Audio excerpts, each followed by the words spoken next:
And when he comes out from the funeral and is coming home, his head starts to ache and fever grips him. He's in the house of Maymuna radiallahu anha. So he goes to tell his wives that he has a headache. He comes to the house of Aisha radiallahu anha, and she is crying out, "Wa ra'sa, my head." As in Aisha radiallahu anha, she has a headache too. So the Prophet said, "Bal ana wa ra'sa ya Aisha." No, ya Aisha, my head is the one that is hurting. So they exchanged a few niceties, and the Rasul went. And the fever started to become worse. They say we used to put our hands on the turban of the Prophet and feel the heat of his head burning through the turban. The headache is immense, and he still visits his wives according to their routines. But every house he goes to, he says, "Where am I tomorrow? Which house am I in tomorrow?" And they would say, "You're in this person's house." But when he kept on saying, they realized that maybe there's a house he wants to be in, and out of the adab of the Rasul, he wants to say, "Take me to this person's house." So they said, "Ya Rasulullah, where do you want to be?" He said, "If you permit, I want to stay with Aisha radiallahu anha." So they said, "Go, we give permission, Ya Rasul." Ali ibn Abi Talib came under his arms, and they carried him to the house of Aisha radiallahu anha. And his blessed feet were dragging on the floor as he entered the house of Aisha. And she, seeing him, came around him and would read the maw'idhat and blow on the hands of the Prophet, and with his own hands rub the body. Her philosophy was, he doesn't have the energy to read it, so I will read it. But the barakah is in the hands of the Rasul, so I will rub his own hands on his body instead. His headache is acute. So he said, "Pour water on me." They poured water on him. He dressed. He got up, sallallahu alayhi wasallam, and fell down and fainted. So the family are around him, and the ummah is waiting in the mosque. So after a while, he gained consciousness, and he said, "Have they prayed?" So they said, "No, Ya Rasul. How will they pray and the Imam of the Prophets is here?" So he said, "Pour water on me." So they poured water on him to subside the fever. He got up again and fainted again. This time he woke up and he said, "Muru Abu Bakr falyusalli bin nas." Order Abu Bakr to lead the people in salah. And from this time onwards, he is not able to pray in the masjid anymore or lead the salah. And then suddenly his health took a turn to the worst. The headache increased. And he is there in the house of Aisha radiallahu anha Aisha. His daughter comes in. So he greeted her and kissed her. And she sat. So he beckoned her. So she came near. And he whispered in her ear. So she held her face and started to cry. And seeing her condition, he called her again. So she came closer. He whispered again. She started to smile and laugh. So Aisha asked her later on, "What did the Prophet say?"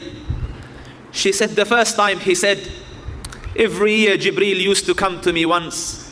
This year he has come twice. It seems like my ajal is near. And you will be the first of my family to join me." So she cried. And then he called her again. And he said, "Aren't you satisfied, Ya Fatima, that you are Sayyidatun Nisa'i Ahlil Jannah? Won't you be pleased? Ama tardini an takuni Sayyidatun Nisa'i Ahlil Jannah." So she said, I smiled. Won't you be pleased if you are the queen of the righteous in Jannah? So then the Prophet sallallahu alaihi wasallam, his head is lying on the chest of our mother. She says, "Bayna sahri wa nahri," on my chest. And there's a pot of water. And he puts his hand in the pot. And he rubs it on his face. And he says, "La ilaha illallah, inna lil mawti sakarat." And then he puts his hand again and he rubs it. La ilaha illallah, inna lil mawti sakarat. There's no God but Allah. Verily death has its pangs. And the door knocked. And the brother of Aisha radiallahu anha enters. And he has a siwak. So the Prophet looked at the siwak. And Aisha radiallahu anha noticed. So she said, do you want it, Ya Rasul?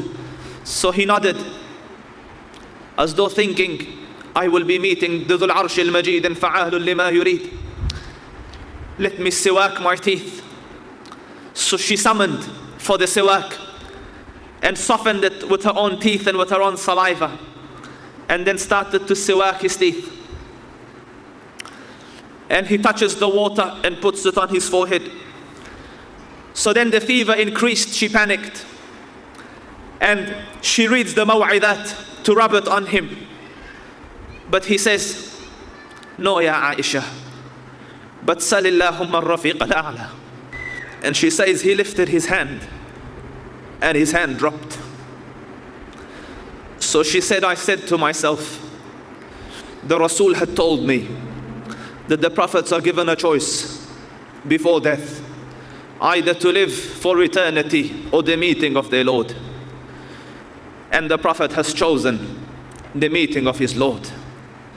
And as his hands dropped, the room became filled with fragrance.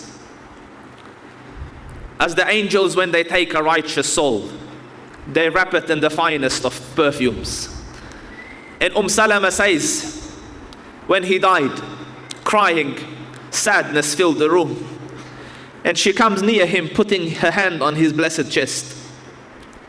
And he's sweating because of the fever. So she said, a perfume covered my hand. And Jum'ah came and Jum'ah went, Friday came and Friday went. I used to wash and eat in wudu, and the scent would not go away from my hand. So as the hand of the Rasul fell, they realized that the Prophet has passed away. Aisha radiallahu anha, crying, sent, go call my father. His friend has passed away. Hafsa radiallahu anha, go call my father. The Prophet has passed away. The first person to enter the room of Aisha after the death of the Rasul was Umar ibn al-Khattab when he heard the news.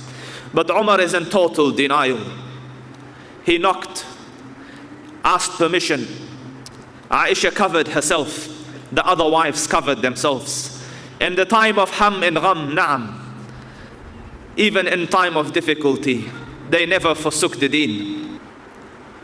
And he looks at the Rasul and he says, wa ghashya, wa ghashya, wa ghashya. Oh, you are so unconscious. You have fallen so unconscious. You are so unconscious. And he walked out. So Mughira said, walking with him, Ya Umar, the Prophet hasn't fainted. Mahta Rasulullah. The Prophet has passed away. So he said, Kadhabt, you're lying. Innaka rajulun ta'ushuka fitna. You're a man that fitna has engulfed. The Prophet will not die. He has gone to his Lord as Musa went, and he will come down and cut off the hands and legs of those who say he lied. And as the news increased, he took out his sword. Whoever says that the Prophet has died, I will kill him. And Ali radiallahu anhu is overwhelmed. They take him this way, he walks this way. They take him that he can't speak. Abu Bakr radiallahu anhu reached the house, seeks permission. The wives of the Rasul cover. He enters and stands on top of the Rasul and leans over and kisses the blessed forehead. And then he said, what the son of Khattab says is nothing. Allah prescribed death upon you, and you have tasted it, and you will not taste death twice. So he came out and found Umar screaming, and he said, Ala rislika ya Umar, sit Umar, relax. And Umar is screaming, Ala rislika ya Umar, and Umar won't heed. So he walked up towards the minbar, and people gathered around him looking for clarity. Whoever worshipped Muhammad, understand that Muhammad has died and is no more. But whoever worshipped Allah, Allah Rabbul Izzah is eternal and doesn't die. And then he recited, وَمَا مُحَمَّدٍ إِلَّا رَسُولٌ قَدْ خَلَتْ مِنْ قَبْلِهِ الرُّسُلُ أَفَإِنْ مَاتَ أَوْ قُتِلَ انقَلَبْتُمْ عَلَىٰ أَعْقَابِكُمْ فَمَنْ يَنْقَلِبْ عَلَىٰ عَقِبَيْهِ فَلَنْ يَضُرَّ اللَّهَ شَيْئًا. Muhammad is not but a prophet. Before him messengers came. If he were to die or is killed, will you forsake the religion and turn on your heels? And Umar says, when I heard it, I fell. It is as though we have never heard this verse before. The salah came. The time for adhan came. Bilal radiallahu anhu stood up again to give the adhan. And when he reached Ashhadu anna Muhammadan Rasulullah, he started to sob. And he came in front of the house of the Rasul as he used to always. And he said, Salah ya Rasulullah. As-salah ya Rasulullah. And there's no Rasul to answer. And his commandment and his teachings are with us. His lessons are with us. And insha'Allah ta'ala, this is our dua from our Lord. We missed out on the company of the Rasul in this world. Ya Rabb, bless us with the company of the Rasul in the Akhirah.